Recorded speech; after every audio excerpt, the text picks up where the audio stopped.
Good morning students.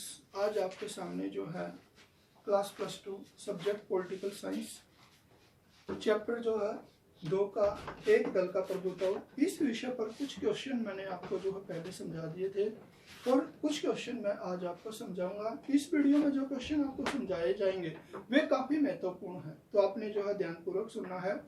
सबसे पहला जो क्वेश्चन आपका, भारत में विरोधी दल की भूमिका का वर्णन कीजिए। तो भारत के अंदर विरोधी दल की क्या कुछ भूमिका है, इसके बारे में बताना है। प्रजातंत्र की सफलता के लिए विभिन्न दलों का, विशेषकर विरोधी दलों का होना आवश्यक है। प्रजातंत्र को अगर सफल बनाना है, इसके अंदर जो है विभिन्न मतलब दल होने चाहिए। इसके साथ साथ एक विरोधी दल का तो होना बहुत जरूरी है।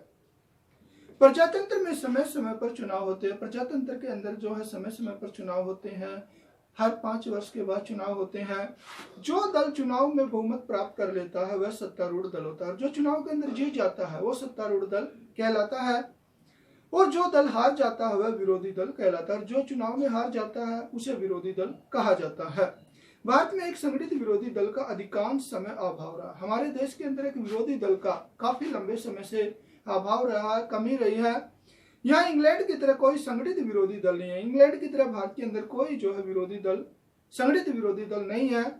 भारत में विशेषतः 16वीं लोकसभा चुनाव 2014 के उपरांत उभरे दलीय स्थिति के समीकरण, जिसमें किसी भी दल को लोकसभा में मान्यता प्राप्त विपक्षी दल के लिए कुल लोकसभा सीटों का 10% सीटों का होना आवश्यक, आंकड़ा भी प्राप्त नहीं हुआ। तो अगर विपक्षी दल की भूमिका निभानी है तो लोकसभा के अंदर जो है कम से कम 10% सीटों का होना आवश्यक है। लेकिन जो है 2014 के बाद जो है ऐसा कोई भी दल जो है उभर कर सामने नहीं आया जिसे 10% जो है सीटें प्राप्त हों। इससे पुनः 1977 से पूर्व की स्थिति की तरह प्रभावशाली विरोधी दल के अभाव की स्थिति का उदय होगा। जो 1970 से पहले विरोधी दल जो है न था, यानी कि कांग्रेस का कोई विरोधी दल नहीं था, तो 2014 के टाइम पर भी जो है ऐसी स्थिति उत्पन्न हो गई है। इससे स्पष्ट है कि विरोधी दल के अभाव में प्रजातंत्र एक दलीय शासन व्यवस्था का रूप धारण कर लेता है। अगर विरोधी दल नहीं रहता है, विरोधी दल का अभाव हो जाता है, तो प्रजातंत्र के अंदर भी जो है एक दलीय शासन प्रणाली हो जाती है, यानी एक दल का महत्व हो जाता है, एक दल का प्रभुत्व हो जाता है। जैसा कि सर जेनिंग्स लिखते हैं, जिस लोकतंत्र में विरोधी दल नहीं है उसे लोकतंत्र नहीं कहा जा सकता। तो जेनिंग्स के द्वारा यह कहा गया कि जिस लोकतंत्र के अंदर विरोधी दल का अभाव है या विरोधी दल नहीं है उसे हम जो है लोकतंत्र नहीं कह सकते हैं। संसदीय सरकार में विरोधी दल का उतना ही महत्वपूर्ण स्थान है जितना कि सत्तारूढ़ दल का। जो संसदीय सरकार है, जो प्रजातंत्र सरकार है, उसके अंदर जितना महत्व सत्तारूढ़ दल का होता है उतना ही महत्व जो है विरोधी दल का भी होता है। विरोधी दल सरकार की नीतियों की आलोचना करता है। विरोधी दल के द्वारा सरकार की आलोचना की जाती है, जो वो गलत कार्य करती है उसकी आलोचना करती है तथा उसको सचेत करता है। और विरोधी दल जो है सत्तारूढ़ दल को सचेत करता है। केवल यही नहीं बल्कि विरोधी दल शासक दल के दोषों को जनता के सामने भी रखता है। इतना ही नहीं, जो विरोधी दल है, जो शासक दल है, उसकी जो कमियां है वो जनता को बताता है, तो उसे वैकल्पिक सरकार प्रदान करता है और लोगों को जो है विकल्प के रूप में सरकार देता है। स्वतंत्रता प्राप्ति से लेकर विशेषतः 1977 तक भारत में संगठित विरोधी दल का अभाव रहा।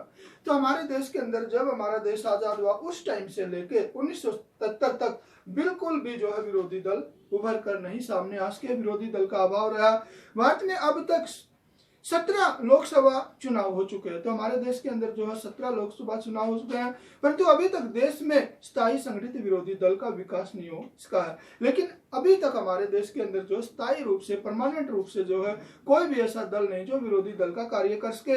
सन 1967 के आम चुनाव से पहले तो केंद्र तथा अधिकतर राज्यों में कांग्रेस दल की सरकार थी। तो 1967 के आम चुनाव से पहले जो है भारत के ज्यादातर राज्यों में भी, केंद्र शासित प्रदेश के अंदर भी जो है कांग्रेस पार्टी की सरकार थी।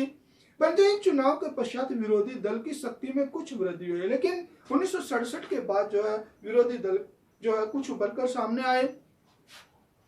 कई राज्यों में गैर कांग्रेसी सरकार बनी, कई राज्यों के अंदर जो है कांग्रेस से अलग सरकारें बनी जहां पर कांग्रेस ने विरोधी दल की भूमिका निभाई। उन राज्यों के अंदर कांग्रेस ने विरोधी दल की भूमिका निभाई। यद्यपि गठबंधन सरकार के दौर प्रारंभ होने पर, यानी जब से गठबंधन का दौर प्रारंभ हुआ, यानी 1990 के दशक में संगठित एवं सशक्त विरोधी दल का दौर रहा। तो 1990 के दशक में संगठित और सशक्त विरोधी दल का दौर रहा, यानी कि उस टाइम पे जो विरोधी दल का दौर रहा। परंतु 16वीं और 17वीं लोकसभा चुनाव जो 2014 और 2019 के अंदर हुए हैं, उन्हें संगठित विरोधी दल का अभाव उत्पन्न हो गया।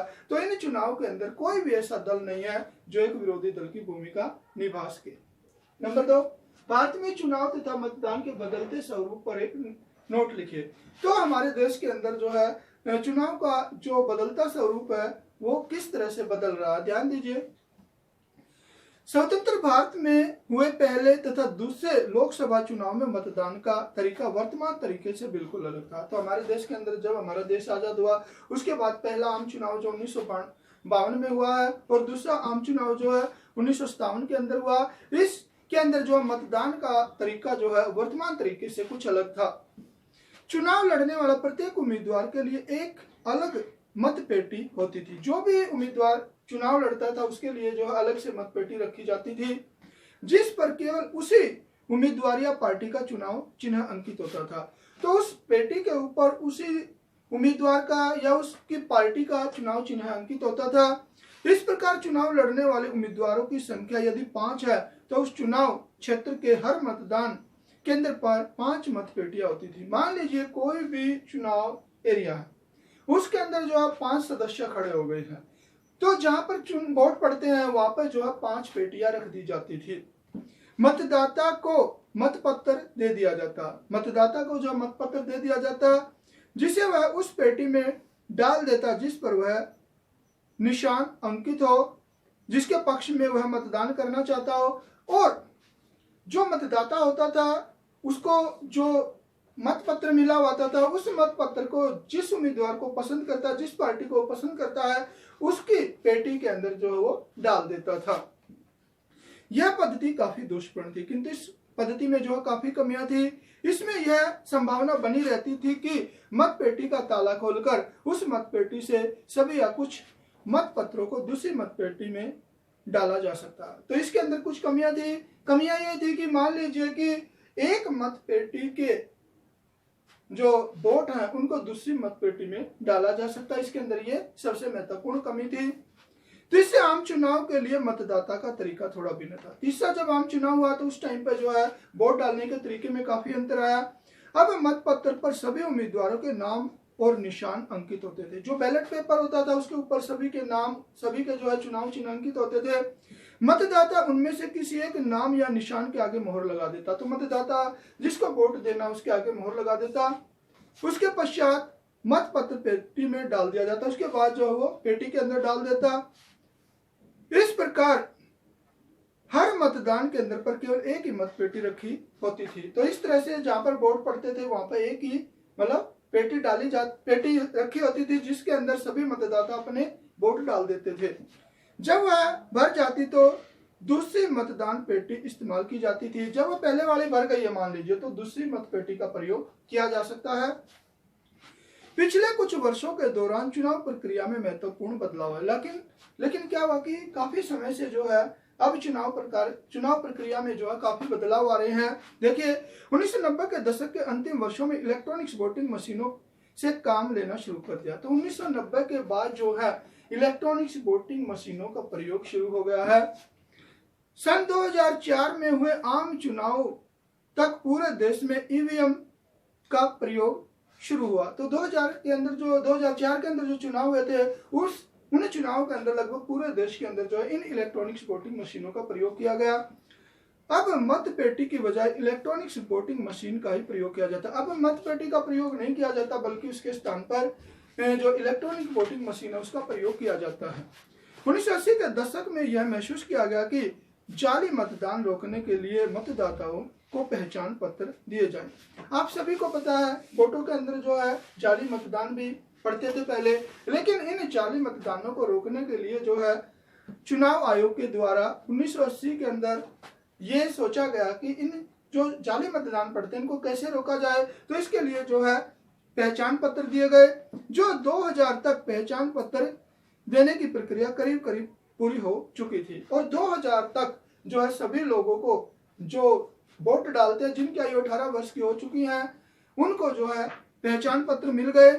जिन मतदाताओं के पास चुनाव आयोग द्वारा जारी किए गए पहचान पत्र नहीं है, तो जिन लोगों के पास ये पहचान पत्र नहीं होते हैं उन्हें अपनी पहचान साबित करने के लिए कोई अन्य दस्तावेज लाना पड़ता है, कोई दूसरी चीज लानी पड़ती है जिससे उनकी पहचान हो सके कि भाई ये आदमी वही है। जैसे कि ration card, driving licence, bank द्वारा जारी की गई पासबुक इत्यादि। तो इन चीजों को जो है जिसके पास जो पहचान पत्र नहीं होता तो ये चीज लाके जो है वो व्यक्ति वोट डाल सकता है।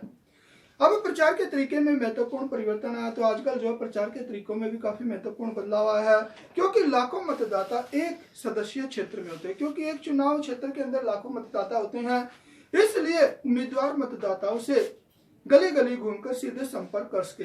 मतलब ऐसा संभव नहीं कि जो उम्मीदवार है हर एक जो मतदाता के साथ जो है गली गली घूमकर सीधे संपर्क कर सके, यह संभव नहीं रहा। चुनाव सभाओं का आयोजन किया जाता, तो आजकल जो है चुनाव सभाओं का आयोजन किया जाता है, हालांकि इसमें भी भारी दिक्कतें पेश आती है, तो इसके अंदर भी काफी समस्याएं आती हैं।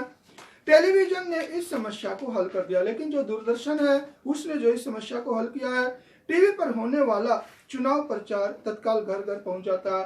तो टीवी के माध्यम से जो चुनाव प्रचार किया जाता है वो लगभग हर सदस्य तक पहुंच जाता है। भारतीय चुनाव प्रणाली में नोटा के प्रावधान को भी लागू करके चुनाव में एक नया विकल्प को जनता के सामने चुनाव में खड़े हुए सभी प्रत्याशियों को नकारने का अधिकार दिया गया। तो चुनाव प्रचार के अंदर जो वोट डाले जाते हैं इनके अंदर आजकल नोटा का भी प्रयोग किया जाता है। अगर मान लीजिए किसी भी व्यक्ति को अगर कोई भी उम्मीदवार पसंद नहीं है तो वो जो है नोटा का प्रयोग कर सकता है। 16वीं लोकसभा चुनाव में हुए 543 लोकसभा सीटों के लिए कुल मतदान का जितने 16वीं लोकसभा के अंदर जितने वोट पड़े थे, जितने परसेंट वोट पड़े थे, उनमें से जो है 1.1% मतदाताओं ने इस नोटा विकल्प का प्रयोग किया है, यानी कि उन्होंने किसी भी उम्मीदवार के पक्ष में वोट नहीं डाले हैं।